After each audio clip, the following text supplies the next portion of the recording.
একদম আমার কুচো চিংড়ি। নমস্কার, আমি দেবশ্রী। আমার চ্যানেল কুক উইথ দেবশ্রীতে স্বাগত জানিয়ে সকলকে একটা রেসিপি নিয়ে চলে এসেছি। তো আজকে করব চিংড়ি মাছের বড়া, কাবাবও বলতে পারেন, কাবাব স্টাইলে বড়া করব। তো এখানে আছে কিছু ছোট ছোট চিংড়ি মাছ, এটা আপনারা বড় চিংড়ি দিয়েও করতে পারেন।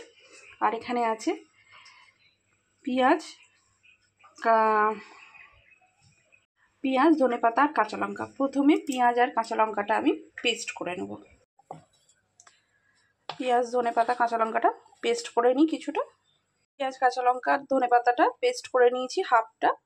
তারপরে এর মধ্যেই দিয়ে দেবো চিংড়ি মাছগুলো। তো চলুন চিংড়ি মাছগুলো দিয়ে পেস্ট করে নিয়ে আসছি। চিংড়ি মাছটা দিয়েও পেস্ট করে নিয়েছি।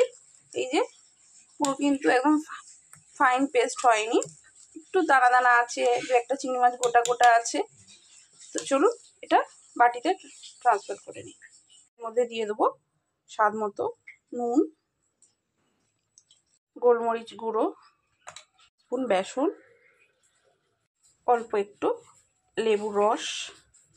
লেবুর রসটা দেওয়ার জন্য মাছের অনেক সময় আষ্টে গন্ধ একটা থাকে, সেটা থাকবে না। দেবো আদা রসুন পেস্ট হাফ টিস্পুন। এবার এটা খুব ভালো করে মিক্স করে নেব। এবার খুব ভালো করে মেখে নেব।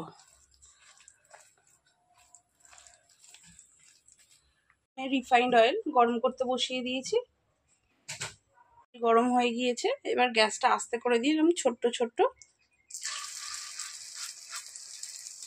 করে দিয়ে দেবো। একটু চেপে চেপে ছোট ছোট পাতলা পাতলা করে দেবো।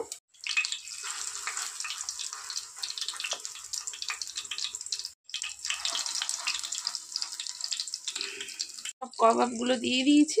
এবার আস্তে আস্তে উল্টে দেবো, পাল্টে দেবো।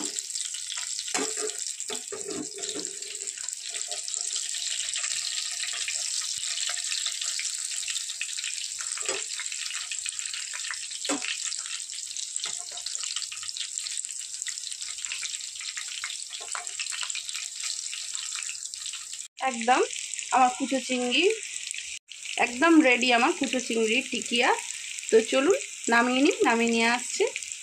তো তৈরি হয়ে গিয়েছে আমার চিংড়ি মাছের টিকিয়া। রেসিপিটা কেমন লাগলো অবশ্যই কমেন্টের মাধ্যমে জানাবেন। আর রেসিপি সম্পর্কে কিছু জানার থাকলে বা নতুন রেসিপি যদি কোনো চাই তাহলেও কিন্তু কমেন্ট করতে ভুলবেন না।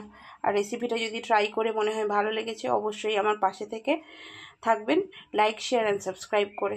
তো চলুন আজকের মতো টাটা, দেখা হবে অন্য কোনো দিন অন্য কোনো রেসিপির সঙ্গে।